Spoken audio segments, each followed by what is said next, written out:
Hey guys, welcome to DevOps pro. I know for sure कि आप सभी क्यूबरनेटीज़ को बहुत अच्छे से सीख रहे होंगे और वीडियोस में बताए हुए प्रैक्टिकल्स भी साथ साथ परफॉर्म करके देख रहे होंगे। मेरा यही मिशन है कि आपके लिए डेवऑप्स के एक एक कंसेप्ट को इतना सिंप्लीफाई कर दूं कि कोई भी उसे आसानी से समझ सके और अपने डेवऑप्स के करियर में ग्रो कर सके। क्यूबरनेटीज़ हो या कोई भी टूल हो, आपका डर खत्म हो जाना चाहिए उन सारे कॉम्प्लेक्स टॉपिक्स को लेकर के और आप एफर्टलेसली और एंजॉय करते हुए हर एक टॉपिक को समझ सके। यही मेरा मिशन है। आप सभी से एक छोटी सी रिक्वेस्ट है और एक छोटा सा कंट्रीब्यूशन मैं चाहती हूँ इस चैनल के लिए कि ऐसे इन्फॉर्मेटिव कंटेंट और डेवऑप्स प्रो चैनल को डेवऑप्स कम्युनिटी के हर एक पर्सन तक पहुँच जाएँ और मेरी ऐसी इन्फॉर्मेटिव और क्वालिटी वीडियोज़ को बनाने की मेहनत को सफल बनाएं। तो इसी के साथ चलते हैं और पढ़ना स्टार्ट करते हैं। वैसे तो आज के टॉपिक को थंबनेल पर आप देख ही चुके होंगे, जो कि most requested and demanding topic पर है, that is persistent volume and persistent volume claim in Kubernetes। बहुत सारे लोग सोच रहे होंगे कि लास्ट की वीडियो में हमने स्टेटफुल सेट सिर्फ थियोरेटिकली कवर किया था और मैंने कहा था कि नेक्स्ट की वीडियो में हम उसे प्रैक्टिकली क्रिएट करके देखेंगे। सो स्टेटफुल सेट के क्रिएशन को समझने के लिए आपको पीवी एंड पीवीसी का कंसेप्ट पता होना चाहिए। दैट्स वाई आज की वीडियो में हम पीवी एंड पीवीसी के कंसेप्ट को पूरी तरह से समझेंगे, डायनेमिक एंड स्टैटिक प्रोविजनिंग को समझेंगे और स्टोरेज क्लासेस के बारे में भी समझने वाले हैं। तो वीडियो को एंड तक देखना है और अब बिना आपका टाइम वेस्ट किए पढ़ना स्टार्ट करते हैं और मास्टर करते हैं पीवी एंड पीवीसी को। सबसे पहले बात करते हैं वॉल्यूम्स की। सो लेट्स सपोज कि हमारे पास में एक पॉड है और वो कुछ इनपुट फाइल्स को हमसे लेता है और उनको प्रोसेस करता है और फाइनल आउटपुट को जनरेट करता है और उस डेटा को पॉड के अंदर ही एक लोकेशन पर स्टोर कर देता है। तो इसी तरह से हमने उस पॉड को मल्टीपल इनपुट फाइल्स दी, उसने उनको प्रोसेस किया और एक प्रोसेस फाइल जनरेट की और उन सभी को लोकेशन पर सेव कर दिया। ऐसे करते करते पॉड पर इतना प्रेशर क्रिएट हो गया कि हमारा पॉड क्रैश हो गया और पॉड के साथ साथ जो डेटा हमारा उसके अंदर स्टोर हुआ था वो भी हमारा चला गया। इसका मतलब है कि हमारा काम ऐसे नहीं बनने वाला है, यानी कि हम पॉड के अंदर डेटा स्टोर नहीं कर सकते हैं। हमें कुछ ऐसा चाहिए कि पॉड चले, डिलीट हो या रीस्टार्ट हो, हमारा डेटा परमानेंटली एक लोकेशन पर सेव होता रहे। तो इसके लिए एक काम करते हैं, इस बार पॉड से जो डेटा जनरेट हो रहा है उसको वर्कर नोड पर किसी लोकेशन पर सेव करवा देते हैं ताकि पॉड डिलीट भी हो जाए तब भी हमारा डेटा परसिस्टेंट रहे। ठीक है, तो इस बार पॉड ने 5 फाइल्स प्रोसेस की और हमारा डेटा वर्कर नोड के किसी फोल्डर में स्टोर कर दिया। फिर एक टाइम आया और हमारा पॉड फिर से क्रैश हो गया और इस बार वो वर्कर नोड 2 पर जाके शेड्यूल हुआ और उसने नेक्स्ट फाइल को प्रोसेस किया और उस वर्कर नोड 2 पर सेम लोकेशन पर जाके हमारा डेटा स्टोर कर दिया। तो इससे हमें ये समझ आया कि नोड पर भी हम डेटा स्टोर नहीं कर सकते हैं, क्योंकि पॉड किसी भी नोड पर जाके शेड्यूल हो सकता है अगर हमारे पास में मल्टी नोड क्लस्टर है तो, और वो उस नोड पर वो लोकेशन सर्च करेगा और वहाँ अपना डेटा स्टोर करेगा। यानी कि आधा डेटा हमारे किसी और नोड पर होगा और आधा किसी और पर होगा। तो इससे हमें ये समझ आया कि हम डेटा ना तो पॉड पे स्टोर कर सकते हैं और ना ही नोड पर स्टोर कर सकते हैं। यानी कि अब हमें हमारा जो डेटा है क्लस्टर के कहीं बाहर ही स्टोर करना होगा। तो इसके लिए हम किसी क्लाउड पर स्टोरेज क्रिएट कर सकते हैं और पॉड हमारे डेटा को वहाँ स्टोर कर सकता है। बट अब बात ये आती है कि पॉड को कैसे बताएंगे कि हमारा स्टोरेज कौन से क्लाउड पर है, प्लस हमें कैसे पता चलेगा कि पॉड को कितनी स्टोरेज की रिक्वायरमेंट है और हमें कितना साइज का स्टोरेज क्रिएट करना है। और अगर पता चल भी गया तो हम उस स्टोरेज को पॉड से बाइंड कैसे करेंगे। तो यहाँ काम आता है पीवी एंड पीवीसी का कंसेप्ट। तो जो हमारा क्लस्टर एडमिनिस्ट्रेटर होता है वो multiple pieces of storage cluster में ऑलरेडी प्रोविजन करके रखता है। इसको कहते हैं परसिस्टेंट वॉल्यूम्स। अब यहाँ ध्यान देने वाली बात यह है कि जब हम पीवी क्रिएट करते हैं तो वो सिर्फ एक रिप्रेजेंटेशन है कि हमारा एक्चुअल स्टोरेज की साइज़ क्या है, उसकी अदर स्पेसिफिकेशन क्या है। एक्चुअल डेटा जिस स्टोरेज में स्टोर होता है वो स्टोरेज हो सकता है किसी क्लाउड पर हो, यानी कि हो सकता है कि AWS पे वो कोई S3 बकेट हो, EBS वॉल्यूम हो, या फिर किसी और क्लाउड पे कोई और स्टोरेज हो, या फिर किसी सर्वर पर हम डेटा स्टोर कर सकते हैं। तो पीवी उस स्टोरेज की एक रिप्रेजेंटेशन है जो हमें एक डिटेल इन्फॉर्मेशन प्रोवाइड करता है उस स्टोरेज और वॉल्यूम की। तो अगर हम पीवी की YAML फाइल को देखें तो API वर्जन हमारा V1 होता है। काइंड परसिस्टेंट वॉल्यूम आ जाता है। मेटा डेटा के अंदर आप PV को कोई भी नाम दे सकते हैं। स्पेक के अंदर आती है सबसे इम्पॉर्टेंट स्पेसिफिकेशन, जिसमें फर्स्ट होता है कैपेसिटी, जिसके अंदर हम बताते हैं कि उस स्टोरेज की साइज़ कितनी होगी। उसके अलावा तो मल्टीपल फील्ड्स हो सकती है, बट मेन की अगर हम बात करें तो उसमें होता है access modes and persistent volume reclaim policy. इन दोनों फील्ड्स को हम थोड़ा बाद में समझते हैं। इन सब के अलावा एक और सबसे इम्पॉर्टेंट फील्ड होती है जो बताती है कि स्टोरेज कहाँ होगा। अगर हम AWS पर इलास्टिक ब्लॉक स्टोरेज बना रहे हैं तो उसके लिए हमें ऐड करनी होती है AWS इलास्टिक ब्लॉक स्टोर की फील्ड, जिसमें हम बताते हैं कि वॉल्यूम की ID क्या होगी और फाइल सिस्टम का टाइप क्या होगा। अगर आप नेटवर्क फाइल सिस्टम यूज़ कर रहे हैं तो आप NFS की फील्ड को ऐड करते हैं और उसमें आप पाथ और सर्वर की IP को बताते हैं। इसी तरह से Kubernetes बहुत सारे स्टोरेज के ऑप्शन हमें प्रोवाइड करता है। हम अपनी रिक्वायरमेंट के अकॉर्डिंग फील्ड ऐड कर सकते हैं। तो ये था PV का कंसेप्ट। अब बात करते हैं PVC के बारे में। अगर मैं सिंपल वे में PVC को समझाऊं तो PVC उस बने हुए PV और स्टोरेज को यूज़ करने की एक रिक्वेस्ट होती है, यानी कि यूज़र पॉड की रिक्वायरमेंट के अकॉर्डिंग एक रिक्वेस्ट क्रिएट करता है। उस रिक्वेस्ट को हम कहते हैं PVC। PVC की YAML फाइल देखेंगे तो हमें और बेटर तरीके से समझ आएगा। YAML फाइल के अंदर API वर्जन हमारा सेम V1 होता है और काइंड के अंदर हम लिखते हैं persistent volume claim. Meta data के अंदर हम कोई भी नाम दे सकते हैं और स्पेक के अंदर हम बताते हैं रिसोर्स रिक्वेस्ट के बारे में कि हमारे पॉड को कितना स्टोरेज चाहिए। उसके अलावा यहाँ भी आप एक्सेस मोड्स के बारे में बता सकते हैं। तो ये होता है हमारा PVC। तो यूज़र पॉड की रिक्वायरमेंट के अकॉर्डिंग PVC क्रिएट करता है। Administrator already storage and PV बना के रखता है। जैसे ही PVC क्रिएट हो जाता है, Kubernetes जो PV उस PVC की स्पेसिफिकेशन से मैच हो रहा होता है उसको उससे बाइंड कर देता है और हमारा पॉड उस स्टोरेज पर डेटा स्टोर करना स्टार्ट कर देता है। तो यहाँ तक हमने समझा PV एंड PVC के बारे में।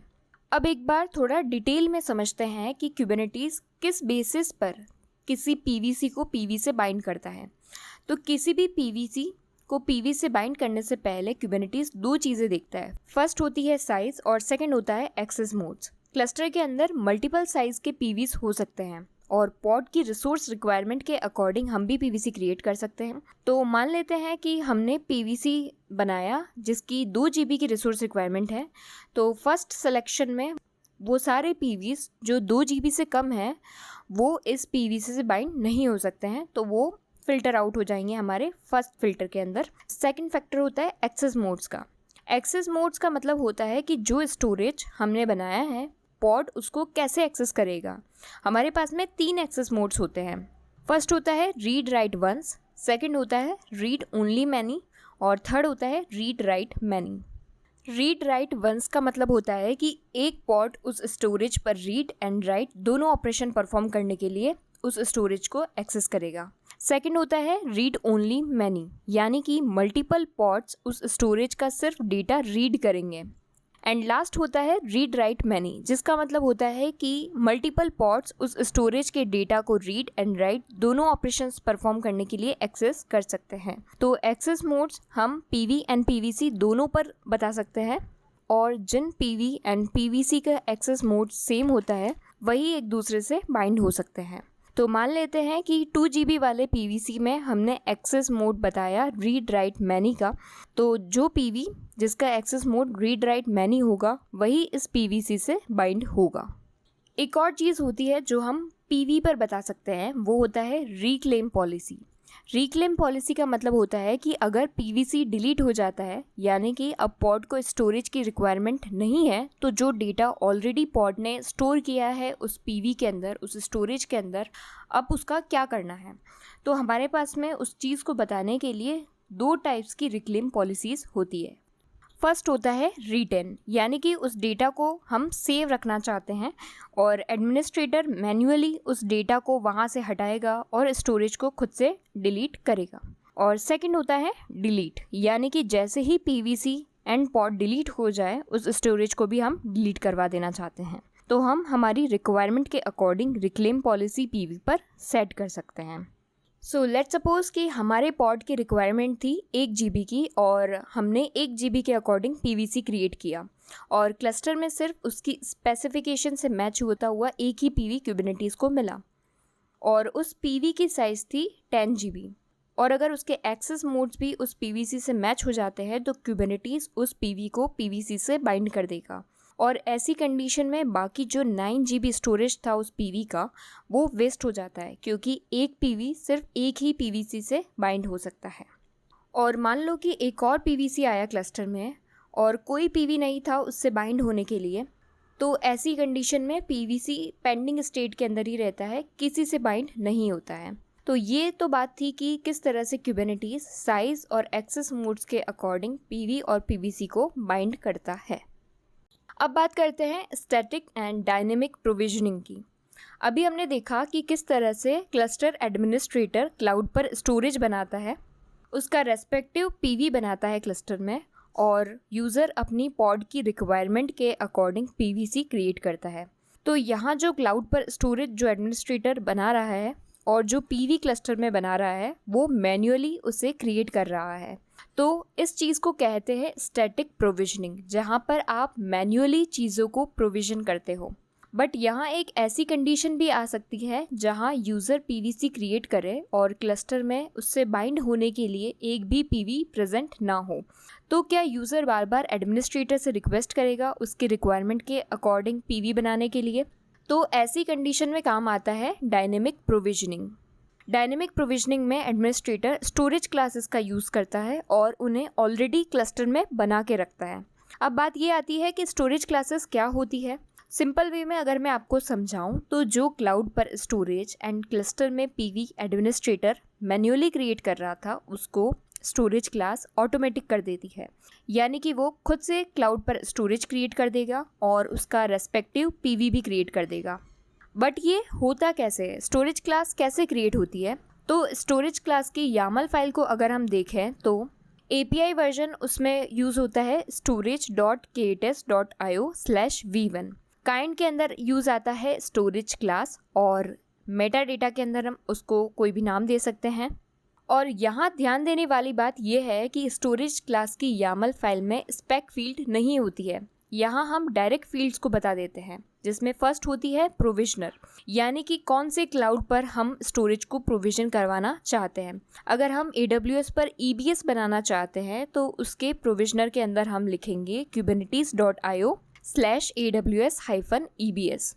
इस तरह से अलग अलग क्लाउड के अलग अलग प्रोविजनर हम बता सकते हैं।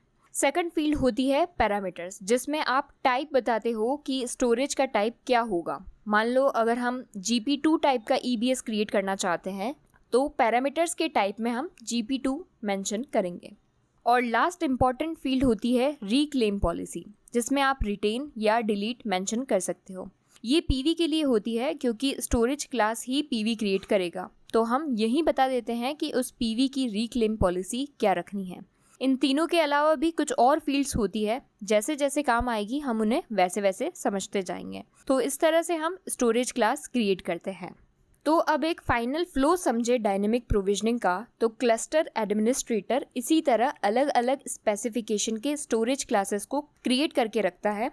यूज़र अपने पॉड की रिक्वायरमेंट के अकॉर्डिंग PVC क्रिएट करता है और PVC की YAML फाइल में जिस स्टोरेज क्लास को वो यूज़ करना चाहता है उसको PVC की YAML फाइल में स्टोरेज क्लास नेम से उस स्टोरेज क्लास का नेम मेंशन कर देता है।